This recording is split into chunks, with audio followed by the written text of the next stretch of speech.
जय जय हो मार्चु कళాశాల जय हो मार्चु कళాశాల भावी पौरुలకు నీవే భవ్య కార్యశాల.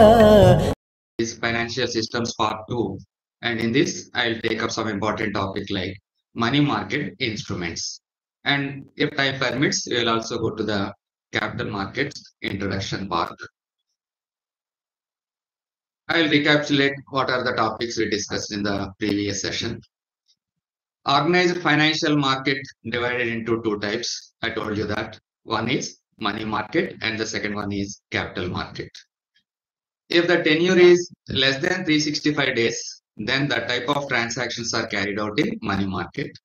If it is 365 days and above, then we will look into the capital market side. So that is the introductory aspect which we discussed in the previous classes. So దాన్ని మనం చక్కగా ఇవాళ క్లాస్ లో కూడా కంటిన్యూ చేసుకుందాం. ఈ money market విషయానికి వస్తే I told you that there are some important instruments. ఈ ఇన్స్ట్రుమెంట్స్ ఉపయోగించి లావాదేవీలు అనేది జరుగుతూ ఉంటుంది. లైక్ ప్రామిసరీ నోట్, ఓకే, అలాగే వి హ్యావ్ ట్రెజరీ బిల్స్. ఈ ట్రెజరీ బిల్స్ గురించి చక్కగా లాస్ట్ క్లాస్ లో మనం డిస్కస్ చేసాం. Commercial papers, certificate of deposit, repurchase agreement, దాన్ని రిపో, రివర్స్ రిపో అని చెప్పి పిలుస్తాం. బ్యాంకర్స్ యాక్సెప్టెన్స్, ఇలాంటి పాయింట్స్ కొన్ని ఉంటాయి. వాటిని మనం చక్కగా డీటెయిల్ గా స్టడీ చేద్దాం. ప్రీవియస్ క్లాస్ లో మనం డిస్కస్ చేసింది ఏంటంటే we studied about this G secs, that is government securities. అదే విషయాన్ని ఇక్కడ మళ్ళీ ఒకసారి రీక్యాప్చులేట్ చేస్తున్నాను. If it is issued for less than 365 days, దాన్ని మనం ట్రెజరీ బిల్స్ అంటాం అని చెప్పి చెప్పుకున్నాం. If it is issued for 365 days and above, then that is called as bond. ఇది డిఫరెన్స్ రెండాటికి మధ్యన, ట్రెజరీ బిల్ అండ్ బాండ్స్. అలాగే if that bond is sold at a discount, అంటే ఇంట్రెస్ట్ లేకుండా డిస్కౌంట్ లో కానీ సేల్ చేస్తే, then that is called as zero coupon bonds అని చెప్పి ప్రీవియస్ క్లాస్ లో మనం స్టడీ చేసాం. దానికి సంబంధించి మల్టిపుల్ చాయిస్ క్వశ్చన్స్ కూడా మనం డిస్కస్ చేయడం జరిగింది. ఆ టాపిక్ నే కంటిన్యూ చేస్తూ will take up this one. Another one, T bills లాగే certificate of deposit, another instrument, money market instrument. It is again similar to fixed deposits, కానీ ఇక్కడ డిఫరెన్స్ ఏంటంటే they are negotiable and tradable. Fixed deposit bank లో మనం తీసుకున్నాం అనుకోండి, వాళ్ళు ఏదో రేట్ చెప్తారు, ఆ రేట్ కి మనం యాక్సెప్ట్ చేస్తే డిపాజిట్ చేస్తాం, అంతేగాని లేదు కొంచెం పెంచండి లేదా తగ్గించండి ఇలాంటి విషయాలు ఉండవు. అలాగే ట్రేడబుల్, మన పేరు మీద ఫిక్స్డ్ డిపాజిట్ తీసుకున్నాం అంటే మళ్ళీ మనం వెళ్తే తప్ప అమౌంట్ మనకి రాదు, మనం దాన్ని ఏదైనా స్టాక్ మార్కెట్ లో ట్రేడ్ చేయలేము.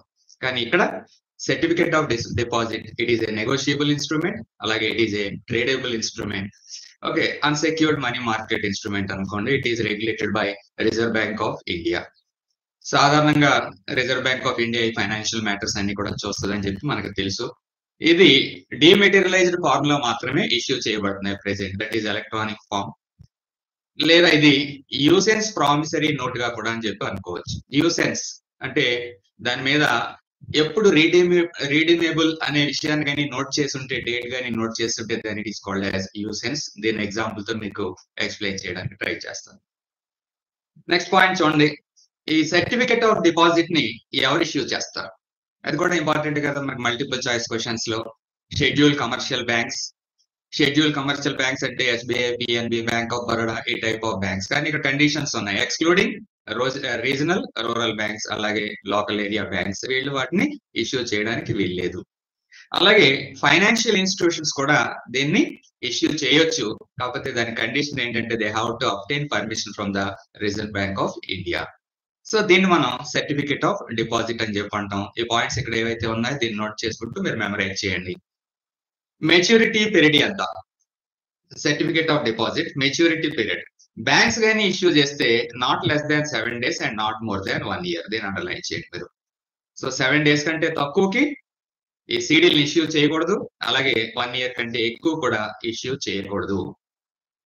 అదే ఫైనాన్షియల్ ఇన్స్టిట్యూషన్స్ అయితే, సో ఫైనాన్షియల్ ఇన్స్టిట్యూషన్స్ పెట్టినటువంటి కండిషన్ చూడండి ఇక్కడ, not less than 1 year and not exceeding 3 years. ఇది కొంచెం డిఫరెంట్ గా ఉంటుంది, ఎందుకంటే మనం మనీ మార్కెట్ గురించి మాట్లాడుకుంటున్నాం. ఇన్ దిస్ మనీ మార్కెట్ మన కండిషన్ ఏంటి అంటే 365 డేస్ కంటే తక్కువ వ్యవధి ఉన్నటువంటి లావాదేవీలను ఇందులో స్టడీ చేస్తా ఉన్నాం. కానీ ఇది కండిషన్ చూడండి, ఇక్కడ ఎగ్జామ్షన్ గా భావించాలి. ఇలాంటి పాయింట్స్ మనకి చాలా చాలా ఇంపార్టెంట్ అవుతాయి. Okay, this is exemption. Financial institutions ఈ సీడీల్ని ఎంత పీరియడ్ వరకు ఇవ్వచ్చండి? 1 year to not less than 1 year and not more than 3 years అని చెప్పి గుర్తుపెట్టుకోండి. అలాగే నెక్స్ట్ ఇంపార్టెంట్ నోట్ ఏమన్నా ఉంది అంటే మనకి promissory note. Of course promissory note గురించి మనకు అందరికీ తెలిసిందే. It is a promise. నేను తీసుకున్నటువంటి డబ్బుల్ని పలానా టైంకి నీకు పువ్వుల్లో పెట్టిస్తాను అని చెప్పి వాగ్దానం చేసి తీసుకుంటాం. దాన్ని మనం ప్రామిసరీ నోట్ అంటాం. So it is A promise in writing to pay certain some of money unconditionally to a certain person are according to his order. So అతనికి కానీ అతను చెప్పిన వ్యక్తికి కానీ తీసుకున్నటువంటి రకం పువ్వుల్లో పెట్టి ఇస్తామని చెప్పి ప్రామిస్ చేసేటటువంటి డాక్యుమెంట్ నే ప్రామిసరీ నోట్ అని చెప్పి పిలుస్తాం అన్నమాట. It is a legal instrument. ఇది కూడా important, whether it is a legal ఇన్స్ట్రుమెంటా లేదా లీగల్ ఇన్స్ట్రుమెంట్ కాదా. అలాగే నెగోషియబుల్ ఇన్స్ట్రుమెంట్స్ యాక్ట్ ప్రకారంగా it is a legal instrument. ఈ డేట్ ఒకటి గుర్తుపెట్టుకోండి, 1881 నెగోషియబుల్ ఇన్స్ట్రుమెంట్ యాక్ట్. చాలా సార్లు వస్తూ ఉంటుంది. It can be negotiable or non negotiable, రెండు రకాలు ఉంటాయి. Negotiable means creditor can ask debtor to pay the amount to a third party instead of him. నేను కాదు, నేను డబ్బులు అయితే ఇచ్చాను కానీ మా అబ్బాయికి ఇవ్వండి లేకపోతే మా అమ్మాయికి ఇవ్వండి అని చెప్పేదాన్ని ఇలాగ మనం ఒప్పందాలు ఉంటాయి అన్నమాట, నెగోషియబుల్. ఇక్కడ ఈ ఇంపార్టెంట్ పాయింట్ ఒకటి నోట్ చేసుకోండి. Promissory note payable to the bearer is illegal as per RBI guide lines. Okay, so ఎవరి దగ్గర ఉంటే వాళ్ళకి డబ్బులు ఇవ్వడం అనేది ఇది ఇల్లీగల్ గా భావిస్తారు. అందు గురించి of the record promissory note మీద ఎవరు ఇష్యూ చేశారు, డబ్బులు ఎవరు తీసుకున్నారు అనేది సంతకం పెట్టించుకుంటారు, కానీ ఎవరి నుంచి తీసుకున్నారు అనేది దాని మీద రాయరు. ఇది ఆఫ్ ద రికార్డ్ అంటే మామూలుగా చెప్తున్నాను మీకు. అప్పుడు ఎవరికి కావాలితే వాళ్ళ పేరు మీద రాసుకుంటారు దాన్ని. సో ఇలాంటి విషయాలన్నీ కూడా మనకి ఇంపార్టెన్స్ ఉంటుంది. టైప్స్ ఆఫ్ ప్రామిసరీ నోట్, ఇక్కడ 4 రకాల ప్రామిసరీ నోట్స్ ఉంటాయని చెప్పాను. ఆన్ డిమాండ్, మీకు ఇచ్చాం అప్పు కానీ సడన్ గా మళ్ళీ ఇచ్చిన వ్యక్తికి డబ్బు అవసరం పడింది అనుకోండి, నా డబ్బులు నాకు ఇచ్చేయండి అని చెప్పి అడిగేదాన్ని ఆన్ డిమాండ్ ప్రామిసరీ నోట్ అని చెప్పి అంటాం. యూసెన్స్ అంటే ఆ తీసుకున్నటువంటి అమౌంట్ ఎప్పుడు రిటర్న్ చేయాలి అనే దాన్ని తెలియజేస్తే దాన్ని it is called as usance promissory note. ఇందాక కూడా మనకి పాయింట్ వచ్చింది. ఇంట్రెస్ట్ బేరింగ్, ఇక్కడ ఎంత ఇంట్రెస్ట్ తో రిటర్న్ చేయాలి అమౌంట్ అనేది మనం ఇక్కడ మెన్షన్ చేస్తే దాని ఇట్ ఈస్ ఇంట్రెస్ట్ బేరింగ్. ఒక్కోసారి ఏంటంటే ఇంట్రెస్ట్ లేకుండా కూడా కొంతమంది ఈ ప్రామిసరీ నోట్ ని ఇష్యూ చేయొచ్చు. Then it is interest free promissory note అని చెప్పి అంటూ ఉంటాం అన్నమాట. అన్ని ఎగ్జాక్ట్ గా యాజ్ ఇట్ ఈస్ గా ఎగ్జామినేషన్ లో వస్తాయా అంటే వచ్చినా రాకపోయినా బేసిక్ గా ఇండియన్ ఎకానమీలో ఉన్నటువంటి ఆస్పెక్ట్స్ ఏవైతే ఉన్నాయో అంటే ఫిస్కల్ పాలసీ ఇవన్నీ కూడా కంపల్సరీగా తెలుసుకుని ఉండవలసినటువంటి అవసరం ఉంటుంది. ఇంకోటి చూడండి, commercial bills or bills of exchange. These bills, unlike the treasury bills, are issued by financial institutions, firms or businesses in exchange for goods sold and purchased. నేను మెసేజెస్ లో ఒక క్వశ్చన్ అడిగాను, మీరు కూడా చూసే ఉంటారు అందరూను.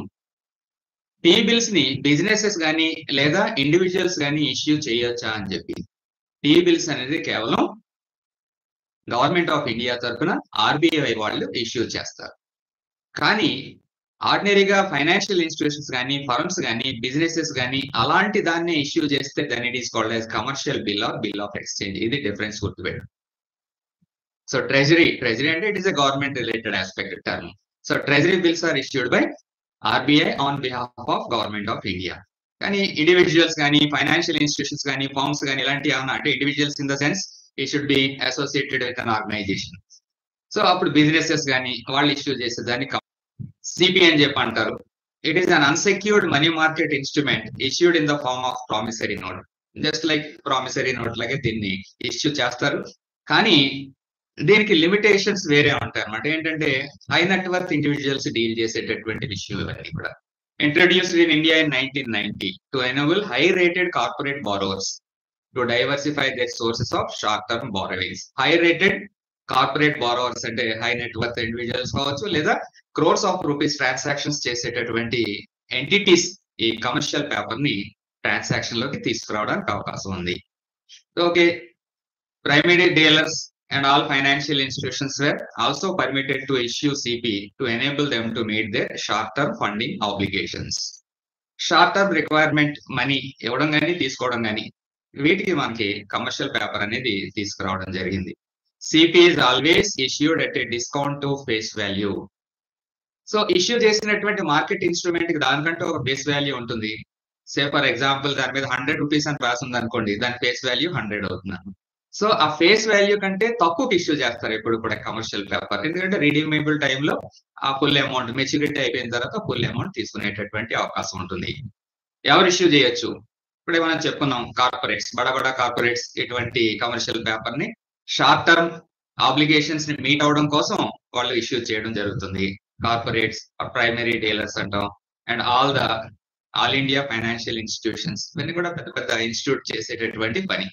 ఇదే దాన్ని చిన్నవాళ్ళు చేస్తే దాన్ని ప్రామిసరీ నోట్ గా భావించడం జరుగుతుంది.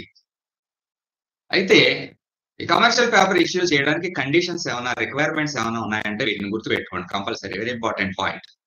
Tangible net worth of the company is not less than 4 crores. ఎప్పటికప్పుడు ఇవి రివైజ్ అవుతూ ఉంటాయి, అదే కరెంట్ అఫైర్స్ లో వాటి చూసుకోవాలి. సో మనకు ఉన్నటువంటి ఇన్ఫర్మేషన్ ప్రకారంగా tangible net worth of the company is not less than 4 crores. What is tangible net worth? అంటే మనకి కళ్ళు ఎదురుగుంటా కనిపించేటటువంటి నెట్వర్క్ కనీసం 4 crores ఉండాలి. అంటే కళ్ళు ఎదురుగుంటా కనిపించే నెట్వర్క్ అంటే బిల్డింగ్స్ కావచ్చు, ల్యాండ్ కావచ్చు, మెషినరీ కావచ్చు, ఇటువంటి. ఇంటాంజిబుల్ నెట్వర్క్ అంటే బ్రాండ్ వాల్యూ. చూడండి, కొంతమందికి విపరీతమైనటువంటి బ్రాండ్ వాల్యూ ఉంటుంది.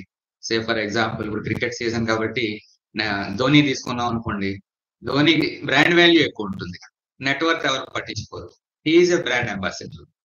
సో అది ఇంటాంజిబుల్ అసెట్ అవుతుంది అన్నమాట. సో ఇక్కడ టాంజిబుల్ అసెట్ కనీసం ఎంత ఉండాలి?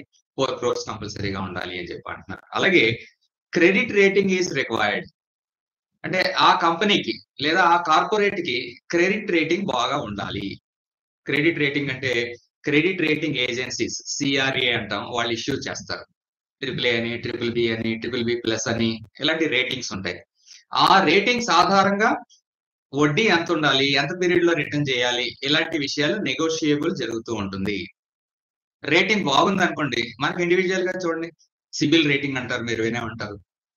సో మనకి సిబిల్ స్కోర్ ఎక్కువ ఉంది అనుకోండి, కొంచెం లోన్ తొందరగా వస్తుంది. అలాగే కార్పొరేట్స్ కి క్రెడిట్ రేటింగ్ అనేది చాలా important.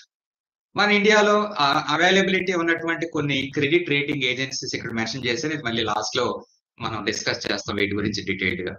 CRISIL, Iqra, ఫిడ్జ్, standard and పూర్స్, ఇలాంటి ఇన్స్టిట్యూట్స్ అన్ని కూడా క్రెడిట్ రేటింగ్ ఏజెన్సీస్ గా పనిచేస్తాయి.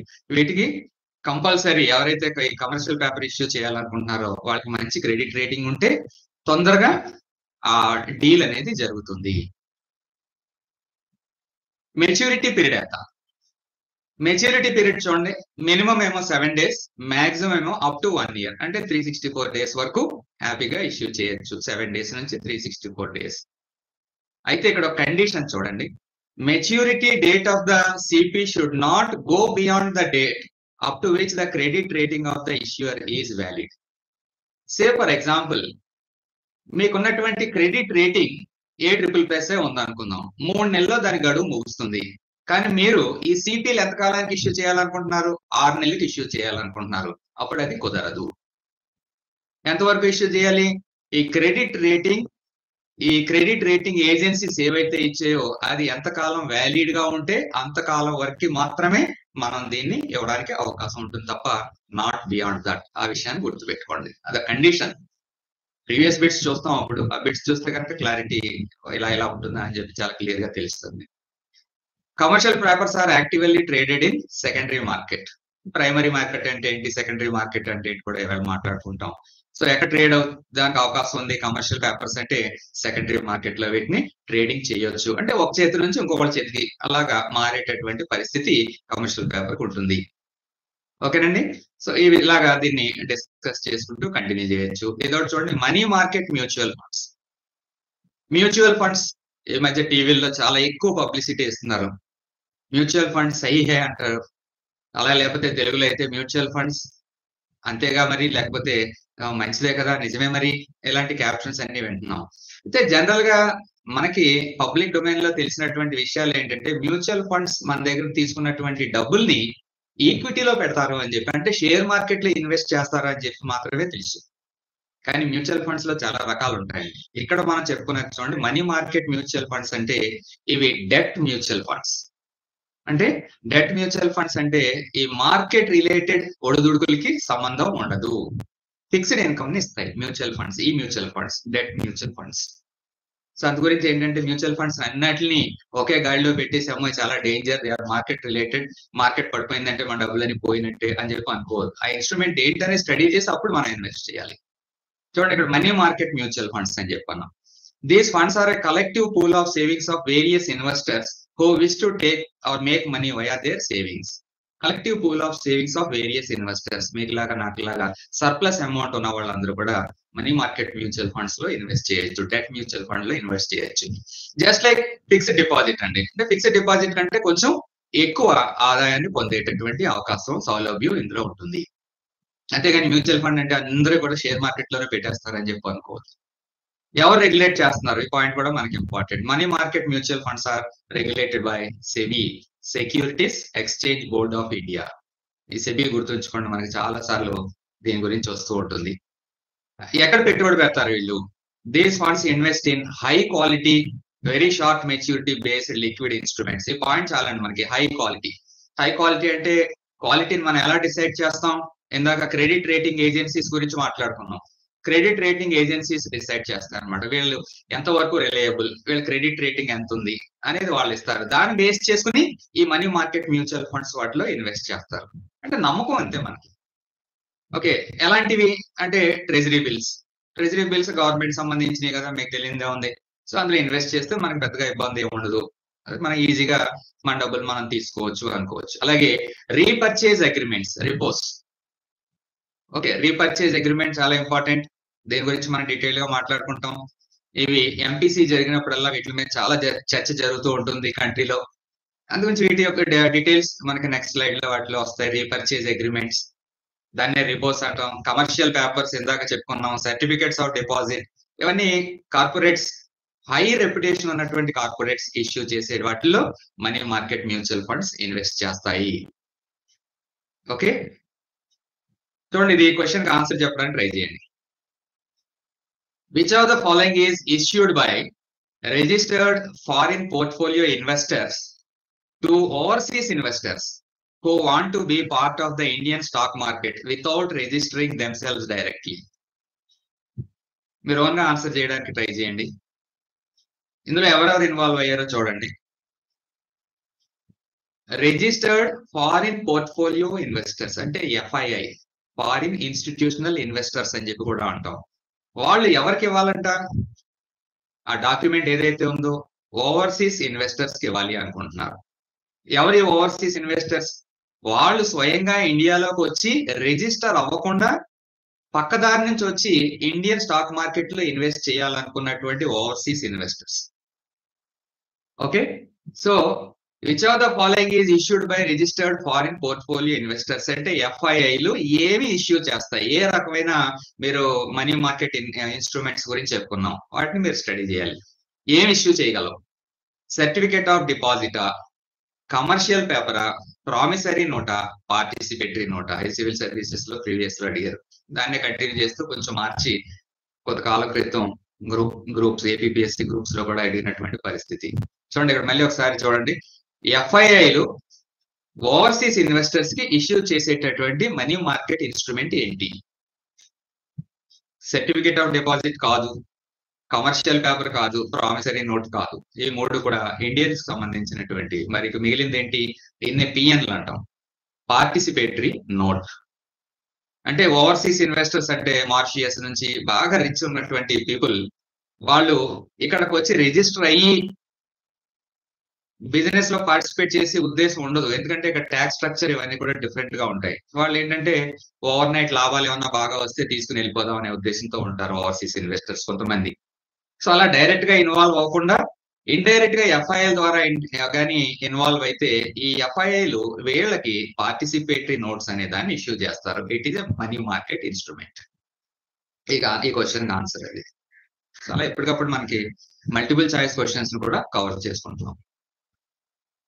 ఇప్పుడు మీకు అస్తమానం వినేటటువంటి పదం చూడండి, రిపో రేట్. శక్తికాంత దాస్ గారు టీవీలో కనిపించారంటే కొంచెం మార్కెట్లు అన్ని కూడా చాలా ఆసక్తిగా ఆయన ఏం మాట్లాడతారో గమనిస్తూ ఉంటాయి అన్నమాట. ఎస్పెషల్లీ ఈ ఎంపీసీ మీటింగ్లు జరుగుతున్నాయంటే మాత్రం చాలా క్యూరియాసిటీ ఉంటుంది. దానికి కారణం ఏంటంటే ఈ 2 పదాలు, రిపో rate, reverse రిపో rate. What is this రిపో rate? Compulsory తెలుసుకోవాలి మీరు. ఈ బేసిక్ థింగ్స్ అండి ఇండియన్ ఎకానమీలో. రిపో రేట్ అంటే it is simply reserve Bank of India commercial banks కి అప్పులు ఇచ్చేటప్పుడు వసూలు చేసే ఇంట్రెస్ట్ రేట్. దాన్ని నోట్ చేయండి మీరు.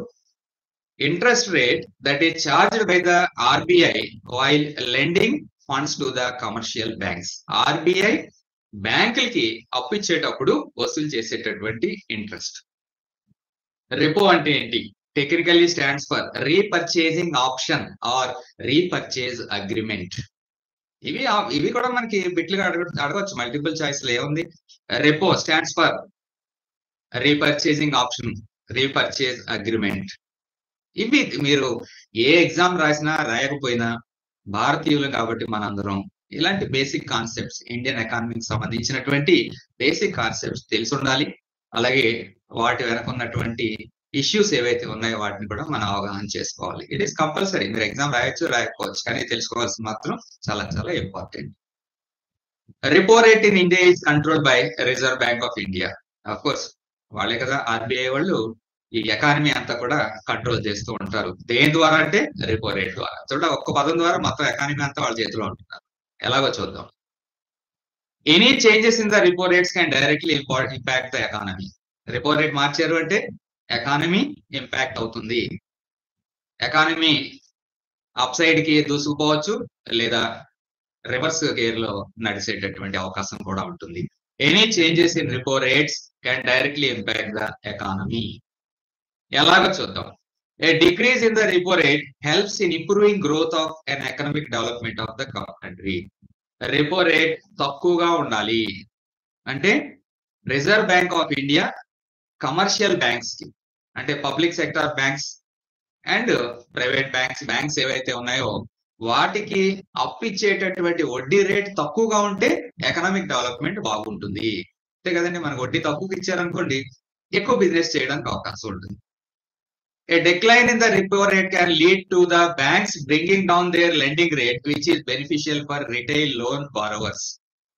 మాలాంటి సామాన్య ఉద్యోగులు ఇల్లు కొనుక్కుందాం అని చెప్పి అనుకున్నాం అనుకోండి, ఇంట్రెస్ట్ రేట్ తక్కువ ఉన్న టైంలో కొనుక్కుంటామా, ఇంట్రెస్ట్ రేట్లు ఎక్కువ ఉన్న టైంలో కొనుక్కుంటామా? డెఫినెట్లీ ఇంట్రెస్ట్ రేట్లు తక్కువ ఉన్నప్పుడే కొనుక్కుంటాం. అంటే అర్థం ఏంటి? రిపో రేట్ తక్కువగా ఉన్నప్పుడు మనకి అడ్వాంటేజ్ గా ఉంటుంది, అంటే ఎకానమీ బూమింగ్ గా ఉంటుంది.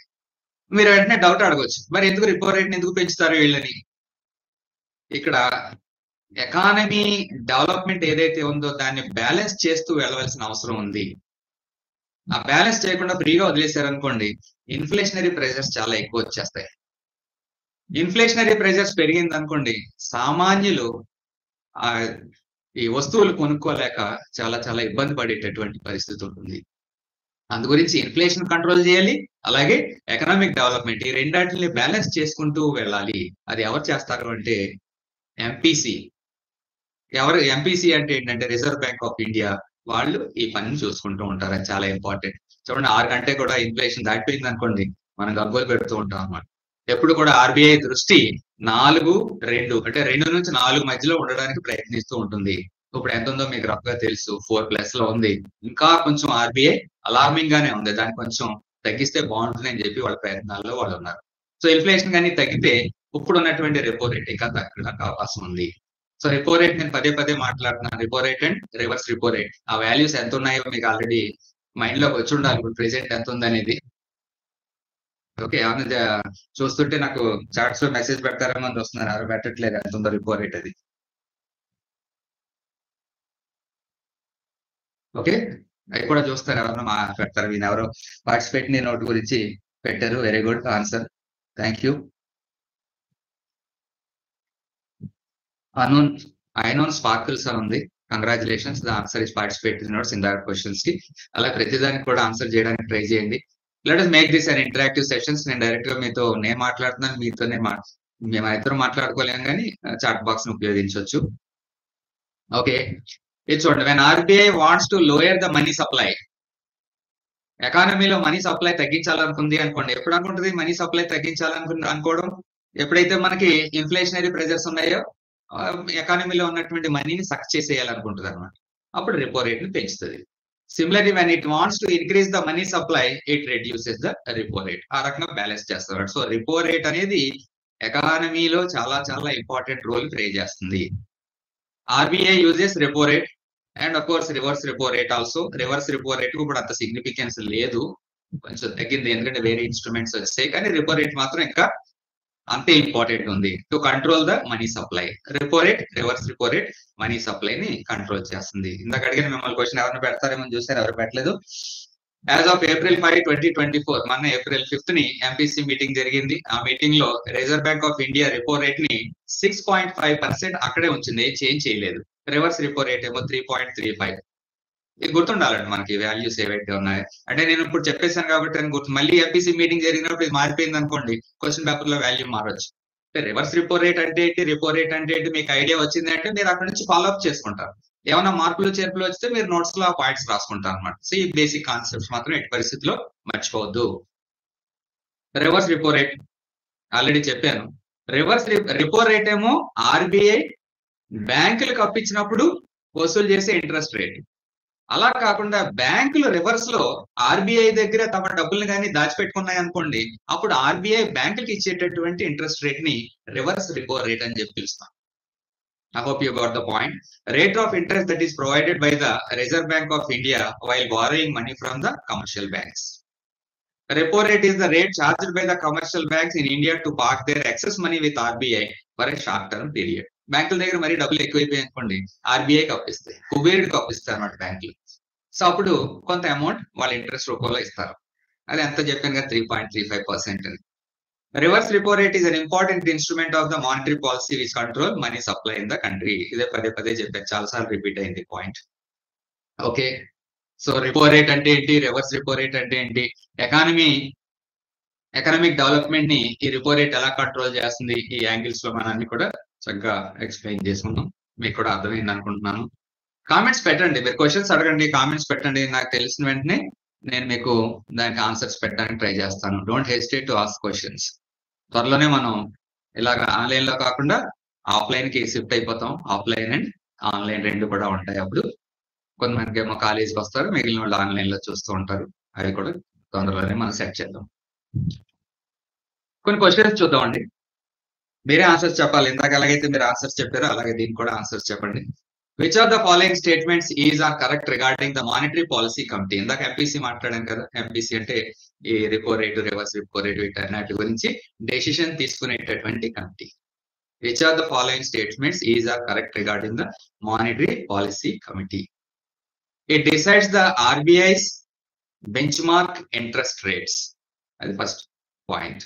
It is a 12-member body including the governor of RBI and is reconstituted every year. It functions under the chairmanship of the Union Finance Minister. చూడండి, it decides RBI's benchmark interest rates. అంటే RBI repo rate వీటిని decide చేసేది ఎక్కడ అంటే monetary policy committee, MPC అంటాం. అది మనం ఎప్పుడు లేటెస్ట్ గా ఎప్పుడు జరిగింది మీటింగ్, April 5th జరిగిందని ఇందాక స్లైడ్ లో చూసాం కదా. It is a 12-member body, it is not correct. It functions under the chairmanship of union finance minister is also not correct. So which is the correct answer అంటే it decides the RBI's benchmark interest rates. Okay, ఇలా questions ఎలా అడుగుతున్నారు previous years లో. ఈ questions మీరు answer చేయడానికి try చేయండి. In the constant of Indian economy open market operations refers to. Open market operations దేనికి సంబంధించి, ఆ పదం దేనికి సంబంధించింది అని చెప్పి ప్రీవియస్ ఇయర్ లో మనకి క్వశ్చన్ అడగడం జరిగింది. సో మనం ప్రీవియస్ ఇయర్స్ లో అడిగినటువంటి క్వశ్చన్స్ కొన్నాళ్ళు చెప్పుకుందాం. ఆ తర్వాత మీకు కొత్తగా బిట్స్ అయ్యి కూడా ఫ్రేమ్ చేసి మనం డిస్కస్ చేద్దాం. స్టార్టింగ్ లో ఉన్నాం కదా, కొంచెం దీని గురించి డిస్కస్ చేద్దాం. ఓపెన్ మార్కెట్ ఆపరేషన్స్ దేనికి సంబంధించింది. Borrowing by schedule banks from RBI. ఇది కాదుగా, borrowing by schedule banks from RBI అంటే ఇంట్రెస్ట్ రేట్లన్నీ కూడా ఎవరు మానిటర్ చేస్తారు, రెపో రేట్ అవి మాట్లాడుతున్నాం MPC. Lending by commercial banks to industry and trade. ఇది కాదు. మరి purchase and sale of government securities by the RBI, అదే టీసెక్ లైన్ అంటాం కదా. Treasury G sec treasury bills, T bills, G secs, వాటిని purchase and sale of government securities by RBI will be the correct point. దీనికి సంబంధించిన technical పదం ఏంటి? Open market operations. ఈ question కూడా సిమిలర్ గా ఉంటుంది, ట్రై చేయండి. Which of the following measures would result in an increase in the money supply in the economy? దీని గురించి చాలాసేపు మాట్లాడాను నేను. Which of the following measures would result in an increase in the money supply in the economy? అంటే ఎకానమీలో ఫ్రీగా money దొరికేటటువంటి పరిస్థితి ఉండాలి. Increase in the money supply, rotation, money rotation బాగా పెరగాలి అంటే ఇందులో ఏది కరెక్ట్ స్టేట్మెంట్ అవుతుందో చూడమన్నారు. Purchase of government securities from the public by the central bank. Government securities purchase చేస్తుంది ఎవరు? గవర్నమెంట్ పర్చేజ్ చేస్తుంది. సెంట్రల్ అంటే గవర్నమెంట్ తరఫున సెంట్రల్ బ్యాంక్ పర్చేజ్ చేస్తుంది. అంటే ఏంటి? ఇచ్చినటువంటి సెక్యూరిటీస్ అంటే మనీ మార్కెట్ ఇన్స్ట్రుమెంట్స్ ని తీసేసుకుని దాని స్థానంలో డబ్బులు ఇస్తుంది. ఎవరికి? ప్రజల చేతిలో డబ్బులు పెడుతుంది. అంటే ఎకానమీలో మనీ సర్క్యులేషన్ పెరిగినట్ట తగ్గినట్ట? సో ఇక్కడ ఆన్సర్ ఏమవుతుందంటే purchase of government securities from the public by the central bank అంటే సర్టిఫికేట్లు తీసేసుకుని డబ్బులు రిలీజ్ చేస్తుంది. కాబట్టి ఎకానమీలో అంటే ప్రజల చేతిలో డబ్బులు ఎక్కువగా చలామణిలోకి రావడానికి అవకాశం ఉంది. ఓకే, సో ఇది increase in the money supply in the ఎకానమీకి ఇది ఫస్ట్ పాయింట్ కరెక్ట్ అవుతుంది. ఇంకా deposit of currency in commercial banks by the public. ఇది నేను చెప్పట్లేదు, కామన్ సెన్స్ తో కూడా మీరు ఆన్సర్ చేయొచ్చు. డిపాజిట్ ఆఫ్ కరెన్సీ అంటే మన దగ్గర ఉన్నటువంటి రొక్కాన్ని ఎఫ్డీల రూపంలో బ్యాంక్ లో కానీ పెట్టేసాం అనుకోండి, అప్పుడు ఎకానమీలో మనీ సర్క్యులేషన్ పెరుగుతుందా తగ్గుతుందా అంటే తగ్గిపోద్ది, ఎందుకంటే బ్యాంక్ లో పెట్టేసాం అంతా. అలా చూడండి, borrowing by the government from the central bank. Central bank అంటే ఆర్బీఐ అండి. ఆర్బీఐ నుంచి గవర్నమెంట్ అప్పు తీసుకుంటే ఇంక్రీజ్ ఇన్ మనీ సప్లై జరుగుతుందా డిక్రీజ్ ఇన్ మనీ సప్లై జరుగుతుందా అంటే మనం ఏం చెప్పొచ్చు? ఇంక్రీజ్ ఇన్ మనీ సప్లై జరుగుతుంది. ఎందుకు అంటే గవర్నమెంట్ అప్పు ఎందుకు తీసుకుంటుందండి? ఇన్ఫ్రాస్ట్రక్చర్ డెవలప్మెంట్ కానీ డెవలప్మెంట్ యాక్టివిటీస్ కానీ చేయడానికి గవర్నమెంట్ ఆర్బీఐ దగ్గర నుంచి అప్పు తీసుకుంటుంది. సో మరి ఇన్ఫ్రాస్ట్రక్చర్ డెవలప్మెంట్ అలాగే ఇతర డెవలప్మెంట్ యాక్టివిటీస్, ఈ వెల్ఫేర్ స్కీమ్స్ ఇవన్నీ కూడా చేస్తుంటే గవర్నమెంట్, అది ఆ డబ్బులు ఎవరి చేతిలోకి వెళ్తాయి? ప్రజల చేతిలోకి వెళ్తాయి. మరి ప్రజల చేతిలోకి వెళ్తే అక్కడ మనీ రొటేషన్ ఏమవుతుంది? ఇంక్రీజ్ అవుతుంది. So increase in the money supply in the economy. ఇది కూడా థర్డ్ పాయింట్ కూడా కరెక్ట్ అవుతుంది. Sale of government securities to the public by the central bank.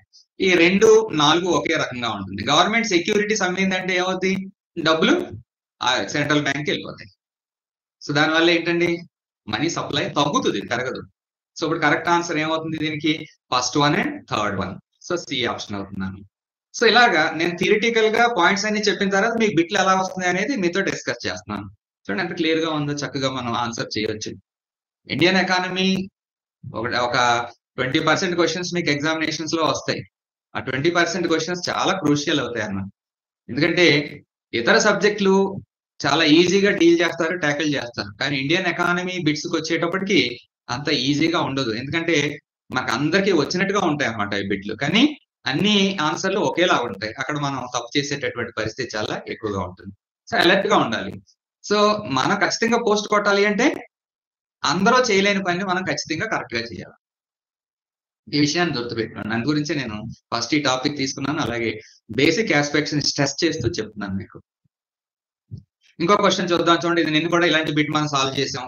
Consider the following statements.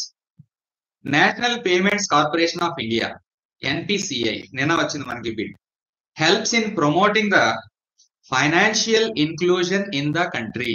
అది ఎందుకు ఏర్పాటు చేశారు అనేది కూడా మీరు స్టడీ చేయాలి. అప్రోప్రియేట్ టైం వచ్చినప్పుడు అది ఏంటి, దాని చైర్మన్ ఎవరు, ఎక్కడ ఉంటుంది హెడ్ క్వార్టర్స్, దాని కండిషన్స్ ఏంటి, ఎస్టాబ్లిష్ చేసినటువంటి బైలాస్ ఏంటి, ఈ విషయాలు మాట్లాడుకుందాం. National payments corporation of India, NPCI, helps in the promoting the financial inclusion in the country. అంటే అందరూ కూడా ఫైనాన్షియల్ ట్రాన్సాక్షన్స్ ఈజీగా ఎలక్ట్రానిక్ రూపంలో చేస్తే బాగుంటుంది అనే క్రైటీరియాతోని ఎస్టాబ్లిష్ అయింది. అందులో ఏ విధమైన డౌట్ లేదు. సో ఫస్ట్ పాయింట్ కరెక్ట్ పాయింటే. ఇంకేంటి, ఎన్పిసిఐ హ్యాస్ లాంచ్డ్ రూపే. బోర్డులో అది చూస్తూ ఉంటాం కదండి మనం, యాప్లు ఉన్నాయి కదా, online digital payment apps, RuPay. So NPCI has launched RuPay. RuPay ఎవరు లాంచ్ చేశారనేది కూడా తెలుసు మనకు question. NPCI a card payment scheme. ఇది గుర్తుంచుకోండి. రెండోది కూడా కరెక్టా కాదా? రెండు కరెక్టే. Which are the following statements above are correct. So మనకి బోత్ 1 and 2 ఆర్ కరెక్ట్ అని చెప్పి ఆన్సర్. అందుకంటే ఏముండదండి మనకి, మనం రోజు చూసేటటువంటి పాయింట్సే ఎగ్జామినేషన్ క్వశ్చన్ పేపర్ లో కనిపిస్తాయి. కాకపోతే అది చూసే విధానంలో డిఫరెన్స్ ఉంటుంది. నోట్స్ చదివితే సరిపోదు, నోట్స్ మధ్యలో ఉన్న లైన్స్ అంటారు, రీడ్ బిట్వీన్ ద లైన్స్ అంటారు. మనకు అది అలవాటు చేసుకోవాలి, మన కంటికి ఆ పాయింట్స్ కనిపించాలి, అప్పుడు మనం సక్సెస్ అవడానికి అవకాశం ఉంటుంది. ఓకే, చూసాం చక్కగా మనీ మార్కెట్ ఇన్స్ట్రుమెంట్స్ గురించి డీటెయిల్డ్ గా మీకు ఎంత అయితే అవసరమో, నాకెంత అయితే తెలుసో ఆ విషయాలన్నీ కూడా మీతో ఎక్స్ప్లెయిన్ చేశాను, షేర్ చేసుకున్నాను అనుకుంటున్నాను. సో రెండో పార్ట్ క్యాపిటల్ మార్కెట్స్. అసలు జోష్ అంతా ఇక్కడే ఉంటుంది. మీరు జ్యూస్ అనండి, జోష్ అనండి, ఏమైతే అనండి, మొత్తం అంతా కూడా ఇక్కడ క్యాపిటల్ మార్కెట్స్ లో జరుగుతూ ఉంటుంది. సో ఇవన్నీ ఈ స్లైడ్ చూస్తే కొంచెం మీకు ఉత్సాహంగా అనిపించవచ్చు. క్యాపిటల్ మార్కెట్ రాకెట్ లా దూసుకుపోతున్నట్టుగా చూపిస్తున్నాం, ఎందుకంటే ఇక్కడే మనకి ఈ సెన్సెక్స్ లు, నిఫ్టీలు, ఓకే, షేర్ మార్కెట్లు, ఈక్విటీలు, డెప్ట్లు, డిబెంచర్లు, ఫ్యూచర్లు, ఆప్షన్లు, కాళ్ళు, పుట్లు, ఇలాంటివన్నీ కూడా ఇక్కడ వస్తూ ఉంటాయి. చాలా ఇంట్రెస్టింగ్ గా ఉంటుంది, అలాగే చాలా అవసరం కూడా మనకి. ఎక్కువ మంది ఏరియాలో కాన్సన్ట్రేట్ చేయరండి, అందుగురించి అదే మన అడ్వాంటేజ్. కాంపిటేటివ్ ఎగ్జామ్స్ లో 2 పాయింట్స్ చాలా ఇంపార్టెంట్. అందరూ కరెక్ట్ గా చేసేది మనం కరెక్ట్ గా చేయాలి, కంపల్సరీ. రెండో పాయింట్ ఏంటంటే అందరూ వదిలేసిన దాన్ని కూడా మనం కరెక్ట్ గా సాల్వ్ చేయాలి, అప్పుడు మనకు ఆ డిఫరెన్షియేషన్ అనేది కనబడుతుంది. చూడండి ఇక్కడ ఈ చూస్తే మీకు bull, bear, capital markets. So first of all మిమ్మల్ని క్వశ్చన్ అడిగేది ఏంటంటే క్యాపిటల్ మార్కెట్స్ దేనికి సంబంధించింది? దేనికి సంబంధించింది అంటే financial transactions above 1 year, 1 year and above ఆ టైం పీరియడ్ ఉంటే ఎక్కడ డిస్కస్ చేస్తాం దాన్ని? క్యాపిటల్ మార్కెట్ లో డిస్కస్ చేస్తాం అని చెప్పి స్టార్టింగ్ నుంచి చెప్తాను. అదే మనీ మార్కెట్ అయితే 365 days కంటే తక్కువ ఉంటే అది మనీ మార్కెట్ అని చెప్పుకున్నాం. ఓకే, క్యాపిటల్ మార్కెట్స్ గురించి కొన్ని పాయింట్స్ చెప్పుకుందాం. What is a capital market? It is a market in which lending or borrowing is done for a period of more than, of course, 365 days and above. చేస్తే దాన్ని మనం capital market అంటాం. Characterized by long-term financial assets. Short-term financial assets కాదు, it is long-time financial assets. అంటే ఇక్కడ bonds అనే పదం వాడాం, bills కాకుండా బాండ్స్. బిల్స్ అంటే 1 year కంటే తక్కువ, బాండ్స్ అంటే 1 year కంటే ఎక్కువ, అంటే 1 year and above. అలాగే డిబెంచర్స్. డిబెంచర్స్ అనే పదం వింటారు కానీ డిబెంచర్ అంటే ఏంటనేది ఐడియా లేకపోవచ్చు. అవన్నీ డీటెయిల్ గా చెప్తాను మీకు, అలా కంటిన్యూ చేస్తూ ఉంటే క్లాసులు ఈ పదాలు అన్నిటికీ అర్థం వస్తుంది. Not only for competitive exams, గుర్తుపెట్టుకోండి, లైఫ్ ఉపయోగపడుతుంది. చేంజ్ మీ జీవితం, అలాగే మీరు ఆలోచించే విధానంలో చాలా వ్యత్యాసం తీసుకురావడానికి నా ప్రయత్నం. కాంపిటేటివ్ ఎగ్జామ్, మీరు ఏ కాంపిటేటివ్ ఎగ్జామ్ పడతారని అది తర్వాత చూద్దాం. It provides the financial resources required for the long-term sustainable development of the economy. So capital market outright purpose ఏంటి అంటే చూడండి, long-term sustainable development of the economy అంటే కంట్రీ. లాంగ్ టర్మ్ లో country అభివృద్ధి చెందాలి అంటే కంపల్సరీగా క్యాపిటల్ మార్కెట్ స్ట్రాంగ్ గా ఉండాలి. సో దాన్ని స్ట్రెంథన్ చేయవలసినటువంటి అవసరం ప్రతి భారతీయ పౌరుడి మీద ఉంది. అది స్ట్రాంగ్ గా ఉందంటే దేశం స్ట్రాంగ్ గా ఉన్నట్లే. Indian capital markets are regulated and monitored by the Ministry of Finance, SEBI, RBI. వీళ్ళు కంట్రోల్ చేస్తూ ఉంటారు. కంట్రోల్ చేయకపోతే ఇంకేమైనా ఉందా? ఎవరు మట్టిగా వాళ్ళు ఆడేసుకుంటారు అన్నమాట. చాలా మంది పేర్లు వినబడుతూ ఉంటాయి, స్కామ్స్టర్స్. అందుగురించి వాళ్ళు రెగ్యులేట్ చేస్తూ ఉండాలి, ఎక్కడ కూడా మ్యానిపులేషన్స్ ఏం లేకుండా చూడాలి. సో అవన్నీ ఎవరు చూస్తారంటే ministry of finance, SEBI, RBI, వీళ్ళ చేతిలో చట్టాలన్నీ కూడా ఇంప్లిమెంట్ చేసే అధికారం ఉంటుంది. క్యాపిటల్ మార్కెట్స్ లో ఉండేటటువంటి ఎలిమెంట్స్ ఏంటి? చూడండి ఇక్కడ క్యాపిటల్ మార్కెట్స్ అన్నాం. క్యాపిటల్ మార్కెట్స్ లో మీకు ఏమేమి ఎలిమెంట్స్ ఉంటాయి? స్టాక్ ఎక్స్చేంజెస్, ప్రముఖంగా మనకి వినబడే స్టాక్ ఎక్స్చేంజెస్ చెప్పండి. బాంబే స్టాక్ ఎక్స్చేంజ్, అలాగే national stock exchange, regional stock exchanges కూడా ఉన్నాయి. స్టాక్ ఎక్స్చేంజ్ జరుగుతుంది అనమాట, అంటే షేర్ల ఎక్స్చేంజ్ జరుగుతుంది. షేర్ అంటే వాటాలు చేతులు మారుతూ ఉంటాయి, అందుగురించి దాన్ని స్టాక్ ఎక్స్చేంజ్ అన్న. మెర్చెంట్ బ్యాంకర్స్, అవి ఎక్స్చేంజ్ జరగాలంటే మరి ఎవరో మధ్యలో ఉండాలి కదా, మెర్చెంట్ బ్యాంకర్స్. ఇన్వెస్టర్స్, మనం అండి, ఇన్వెస్ట్ చేసేవాళ్ళం, సర్ప్లస్ మనీ ఉన్నవాళ్ళం. స్టాక్ బ్రోకర్స్, ఈ ఎక్స్చేంజ్ ని రన్ చేయాలి అంటే, ఈ ప్రాసెస్ ని కంటిన్యూ చేయాలంటే స్టాక్ బ్రోకర్స్. అలాగే depositories, depository participants, depositories and depository participate, DP అంటాం. ఇవి మనకి రెండు ఉన్నాయి ఇండియాలో మెయిన్ గా, ఎన్ఎస్డిఎల్, సిడిఎస్ఎల్. ఎన్ఎస్డిఎల్, సిడిఎస్ఎల్ ఆ ఫుల్ ఫామ్స్ అయ్యి నెమ్మదిగా మీకు తెలుసుకుంటారు. అలాగే మార్కెట్ రెగ్యులేటర్ ఎవరంటే సెబీ, పెద్దనే ఎస్ఈబిఐ. ఈ మొత్తం ప్రాసెస్ అంతా కూడా ఈ సెబీ కనుసనల్లో జరుగుతూ ఉంటుంది. ఇష్యూయర్స్ అంటే ఇష్యూ చేసేవాళ్ళు, బాండ్లని, డిబెంచర్లని, ఈక్విటీ ఇష్యూ చేసేవాళ్ళు. సో ఈ కంప్లీట్ గా పిక్చర్ ఇది. వీటన్నిటిని లింకప్ చేస్తూ స్టడీ చేయాలి మనం. దాన్ని మనం ఏమంటామండి, క్యాపిటల్ మార్కెట్ అని చెప్పి పిలవడం జరుగుతూ ఉంటుంది. ఇదే దాన్ని ఒక టేబుల్ ఫామ్ లో మీరు వేసుకోండి. ఇండియన్ క్యాపిటల్ మార్కెట్ ఈ రకంగా డివైడ్ చేయొచ్చు. అంటే క్యాపిటల్ మార్కెట్ ఎన్ని రకాలు, primary market and secondary market. Capital market లో ఉన్నటువంటి ఇన్స్ట్రుమెంట్స్ ఏంటి, 3 రకాలు, ఈక్విటీ, హైబ్రిడ్, డెట్. అంటే 2 రకాలు మెయిన్, ఈక్విటీ, డెట్. 2 గాని కలిస్తే దాన్ని హైబ్రిడ్ అంటాం అన్నమాట. Equity, debt and hybrid. So these are the instruments in capital market. Intermediaries అంటే మధ్యస్థులు ఎవరు ఇక్కడ ఉన్నారు అంటే, బ్రోకర్లు ఉంటారు, స్టాక్ బ్రోకర్లు అంటే మన తెలుగులో మీనింగ్ వేరే విధంగా రావచ్చు. స్టాక్ బ్రోకర్స్ చాలా రిచ్ పీపుల్, సొసైటీలో చాలా వాల్యుబుల్ పీపుల్ గా పరిగణించబడతారు. ఇన్వెస్ట్మెంట్ బ్యాంకర్స్, వీళ్ళకా పెద్దోళ్ళు, మనలాంటి సామాన్యులకి వాళ్ళు ఎప్పుడు కూడా కనపడరు. పెద్ద deals, hundreds, thousands of crores deals చేయాలంటే ఇన్వెస్ట్మెంట్ బ్యాంకర్స్ వీళ్ళు రంగంలో దిగుతారు. స్టాక్ ఎక్స్చేంజెస్ ఉంటాయి, ఈ డీల్ అన్ని ఎక్కడ జరుగుతాయంటే స్టాక్ ఎక్స్చేంజెస్ లో. అలాగే అండర్ రైటర్స్, రెగ్యులేటర్ ఇందా చెప్పాను పెద్ద అన్నయ్య. ఈ ప్రాసెస్ అంతా రెగ్యులేట్ చేసేది ఎవరు అంటే SEBI, securities exchange board of India. అలాగే ఇంకో పాయింట్ చూడండి, ప్లేయర్స్ అంటే ఇందులో ఇన్వాల్వ్ అయిన వాళ్ళు ఎవరు.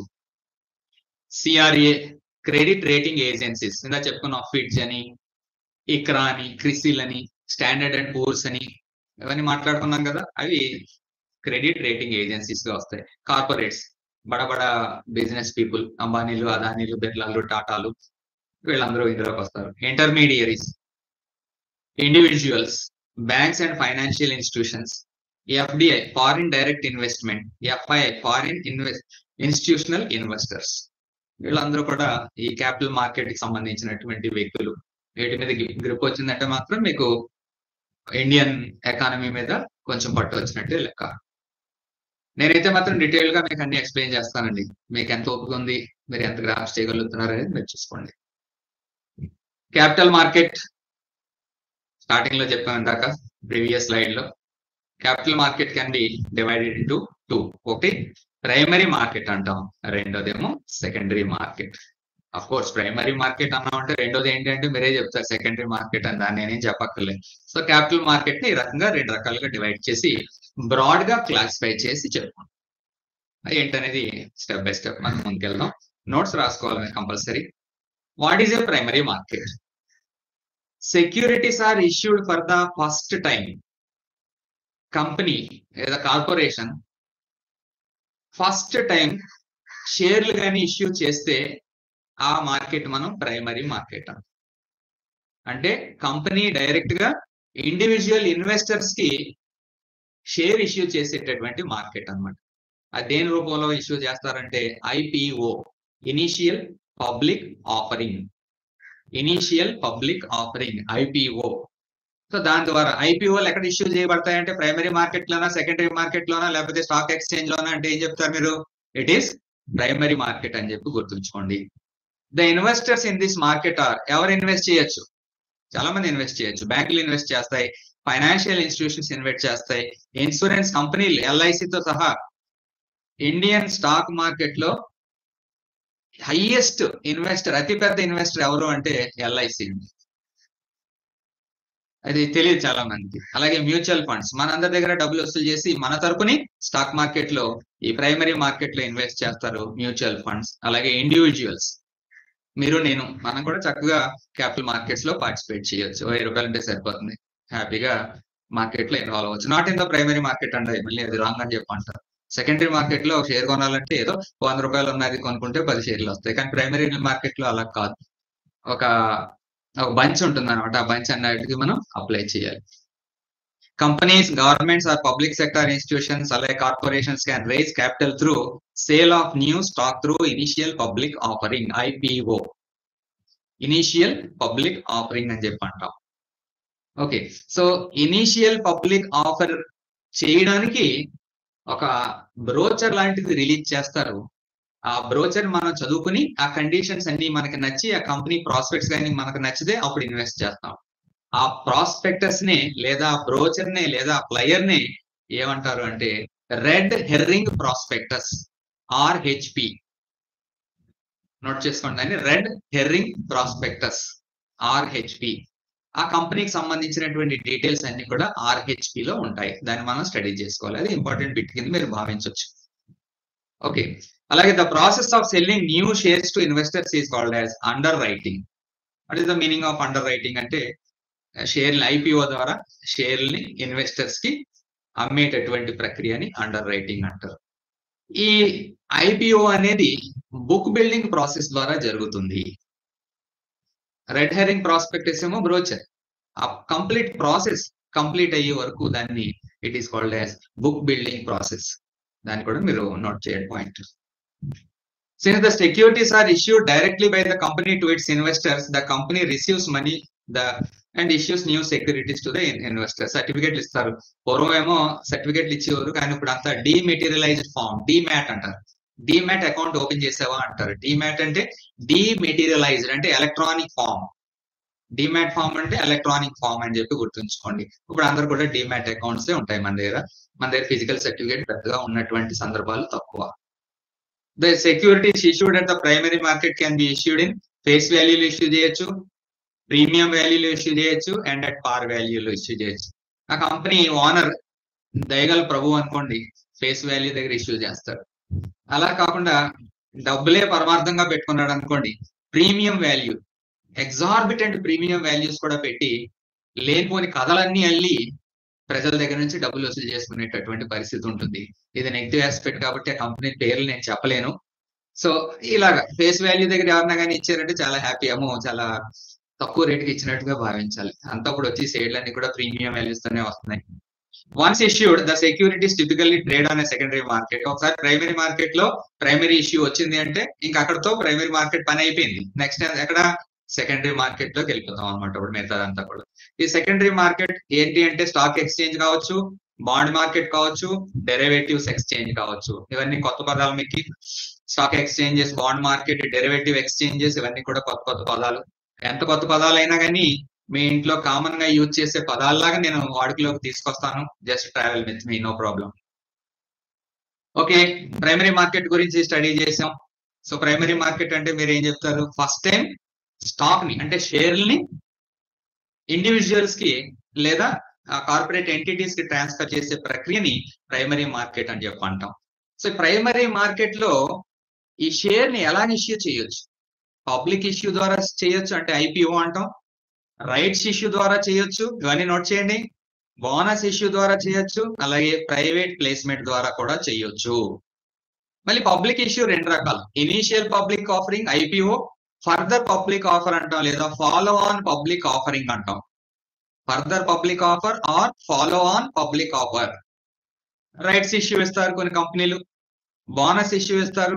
అదే ఆ కంపెనీ యొక్క సైకాలజీ మీద ఆధారపడి ఉంటుంది అనమాట. వాళ్ళ యొక్క ప్రిన్సిపల్స్ ఏవైతే ఉన్నా దాని ప్రకారంగా రైట్స్ ఇష్యూ ఇవ్వాలా అక్కర్లేదా, బోనస్ ఇష్యూ ఇవ్వాలా, బోనస్ ఇవ్వాలా, డివిడెండ్ ఇవ్వాలా, ఇవన్నీ కూడా ఆ కంపెనీ యొక్క ఫిలాసఫీ మీద ఆధారపడి ఉంటుంది. అలాగే ప్రైవేట్ ప్లేస్మెంట్, పేరులోనే ఉంది ప్రైవేట్.